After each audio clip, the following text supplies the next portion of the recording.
Okay, guys. Today is Wednesday, which means we have got a review of one of the craziest fan service, ecchi comedy romance combined. My Faithful Girlfriend is a Faithful Virgin Bitch. Or My Girlfriend's a Sho-bitch. Now, in episode 4 of this, I like to point things out that this show has done wonders to me. You will learn a lot in this episode. And episode 4 kind of explains everything when it comes to misunderstandings. Now, before I begin this review of My Girlfriend's a Sho-bitch episode 4, please understand that I know this show is not a must-watch show like Himaru-chan, Love Live, Black Clover, and Food Wars. But this is one of those shows that we can finally get like a sense of funny and a little bit of edginess going on. I know it's not like an overrated, underrated thing, but it's like one of those shows you give it a chance. Henceforth, doing shows like this kind of brings out the style and the quantity and the quality of this show. So please give it a chance. But anyway, episode 4 of My Girlfriend's a Sho-bitch brings us to a new character unlocked, and it's Reina. Now, for those of us who read the manga and understand the concept of her style, for those of you who haven't read it, Reina goes to an all-girls school. She's rich. Okay, yes, she goes to an all-girls school, which means Yuri. Yes, the Yuri-gasm is back. How often do we not have a Yuri, guys? We don't see a lot of Yuriness. We don't see a lot. But in this perspective, we actually do. So she goes to a regular school with males and females. Yes, males, because she goes to an all-girls school and not once has made friends with a male. But the thing about this show is kind of like gamers. And here's a question. What does gamers and My Girlfriend a Sho-bitch have in common? Misunderstandings. The only difference is gamers has a natural, normal misunderstanding.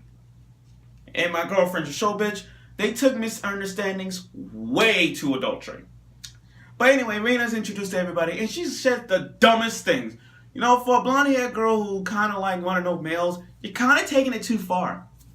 But she literally gone like, oh, I like the wrong males, hairy males. I'm like, what? She's talking about hairy males, and everybody's thinking hairy males fat. But if she was talking about dogs. You see the fuckery there? This show has tons of misunderstandings that Reina dissolves it. Matter of fact, she wanted to stole males so much that she actually was focusing on the main girl herself. With the white hair, the white hair girl, she was focusing on her. Now, I know that we already got it. I know we already started episode 4 of this, but if there were any dojins right now, this would be the time to do so. There was some Yuri moment. There was a Yuri moment between her and with Reina and Saki, the right here girl. But that was really funny to watch, seeing the Yuri moments, and there was everybody's misunderstandings. Another misunderstanding moment was when the cafeteria and they got the vending machine. They say, are you an A, B, or C? Oh, I'm a C. What about you? I think that mine grew bigger. I'm like, whoa! And the guy. He tried to tell everybody, and he tried to tell most of the guys that, oh, don't worry, it's misunderstanding, don't let it get to your head. But she took that way too far when Reina was like, oh, I would love to taste it. I'm like, I ain't talking about sucking nipples, guys. She's just talking about food. Woo! And the funny thing about her is that she even got a rival with his childhood friend, and they were comparing boob size, like jump up and down. You know when anime characters move, they have the boob motion up and down part. So with her, it kind of feels sad because it's like, oh, I fell. But no, his girlfriend weighed too much. She literally said he just a lolly pervert who loves schoolgirls. I'm like, ow. That's how it is. I'm like, ow, ow. And that moment when he felt like everybody believed her, he got in that phase where it's one of those phases where you go like, yeah, that phase. All die like he died. his social status just went down in school. Like, down. His mentality in school just went down. But, and then the good thing about this, and was the first half, was when she gave everybody a goodbye kiss. And then not just one of those kiss on the lips. We're talking about kiss on the cheeks. She kissed her in the cheek, and she kissed the main character in the cheek. So I'm like, bravo. So basically right now, adding the girl's mom in this, you got the main girl, you got your girlfriend, you got your girlfriend's mother, your childhood friend, the new girl, and your sister. That's 5. He's killing the lead, guys. He's killing it with the 5. He's on fire. But now, my bad on that. Now we're gonna go past that and go to the zoo. Yes, everybody loves the zoo. Everybody likes to see animals, no matter what kind of animal it is. People go to the zoo to just look at the wonderful sights of everything around in the zoo these days. I mean, but what happens when you go to the zoo and you take sexuality misunderstandings way too far? That's what this show brings about. So with them, they go into the zoo, and it was pretty good to see. But not only that, you got the ladies just looking at animals' dick. And I hate saying dick, penis. Let me take it to, instead of just dick, let me just say to the morality, the word penis, okay? Now, they were all jokes aside when it comes to penises in this one. It's like watching the National Geographic Channel unrated version. Because these girls had talked about penis and dicks in this show about in the zoo was too funny. Like with the dogs. Now, Marina has dogs. Butter, her two dogs are Butter and Mandarin. Huh? You mean, wait, Butter and Mandarin. They're the same. But, moving on. Okay, so they have 2 dogs. So, they see a dog. And the dog jumped up on the fence, and they're looking at his big thing. And these girls, the childhood friend, his girlfriend, and Raina, they all compare. They'll say, "Wow, it's so big. I never noticed it." If this is a bestiality dojo of this show, I'm gonna be so freaking mad. But anyway, this was pretty funny because they were just talking about the dog's thing, and they comparing it to like, wait, is it bigger than Haruka's? Is it bigger than her? I'm like, you guys are actually comparing an animal-sized penis to hit the main character's thing. And everybody just like freaking, he's trying to change the subject, but it didn't work. But he tried it when he said, hey, let's look at some other animals. Okay, let's look at the turtle. And everybody said, wait, I heard turtles are bigger than that. Is that true?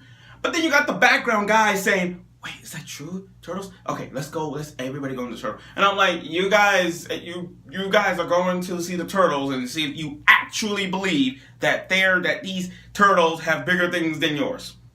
Are you high? But that's just funny to me. Now, before I move on with the zoo part, I like to discuss the nurse in this show. The nurse she had sex in this show.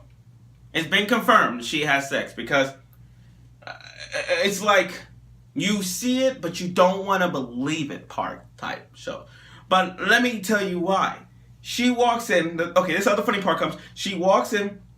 I'm sorry. The teacher was walking in, seeing a nurse late at night. She wanted to know what she's doing. Maybe she's doing medicine. Maybe she's looking at paper. But she with that smile, that perverted smile that she had.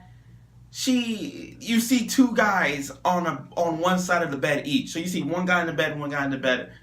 Yeah, one guy in the bed and the other guy in the bed. And you guys know, and we all know, that she banged both of them.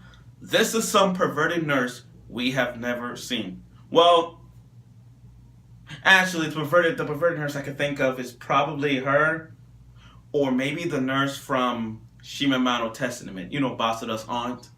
I'm also thinking that as well. But Mrs. Zuka from High School to Den, she's not a pervert.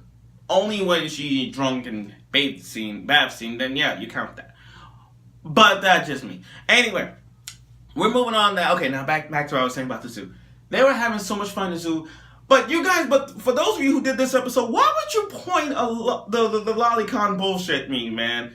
You literally just went too far in this. Like, they're examining a baby panda, and then all of a sudden they visual the focus shot of the little girl's butt. I'm like, why? Why? He's not a lolicon, guys. What the fuck? Unless you guys like Kana like that. I like Kana as a sister, but I don't like Kana like that. But come on, guys. You guys are taking the fan service too far in this episode. Now, fun fact in this. Did anybody know Sachiko? Not Sachiko from Course Party. There's a word, and it said Sachicho. Sachicho, I can't pronounce it like that. Forgive me if I'm trying to pronounce it. But her little sister, his actual little sister with his friend, he's saying Chachicho, Chachicho. And fun fact, it says just the tip. So that means, guys, anytime person that says Chachicho, that means Sachiko, whatever, that means just the tip. And for her friend, she's like, oh, the tip is so stiff. I'm like, yo, come on. Why? Fan service, of course, for academic purposes. This is the key. It was so funny, but I feel bad for her in a fucked up way. Matter of fact, her best friend reminds me of Hamaru. She said she reminds me of Hanamaru from Love Live Sunshine. I think because of the long brown hair. But anyway, now her mother is the greatest mom of right now of 2017. Tied with her is the girl from Aho Girl. The mother and Aho Girl. Both of them are tied, they neck and neck. She wants to go to the zoo with her husband, and she defines what it takes to be a perverted way and keep it in a calm way. Like the elephant. I love elephants so much because the trunk. Really? The trunk? Actually, the elephant is actually the thing, but we're gonna drop the subject bar on this whole thing. And for the husband, I feel bad for him, but I'm happy that he's with the girl that's so not like by level of not stupidity level, but more like mentally and physical state of a mom. Try to keep her on the wraps, and I'm like, that's great. But it was a really fun show to watch, and how you end it, you have the main guy and his girlfriend and the girlfriend's parents walk in together and see a love motel thing. I'm like, what a way to end it like that, yo. What a way to end it. But I love this. But that's how it ended. Not to mention the ending scene, the ending credits, you see like people moaning and all that stuff. I'm like, oh, is this for real? But fear not. This is for academic purposes, so good luck with that. But that's it for now. But what did we learn in this episode 4? We have tons of misunderstandings. Word of the day, which is Sachiko, meaning just the tip. And a lot of fan service misunderstandings in this episode. And yuriness we would ship. And for now and forever in this episode. But that's it for now. So tune in next week for another fan service, misunderstandings, tons of misunderstandings, and my girlfriend is a faithful virgin bitch.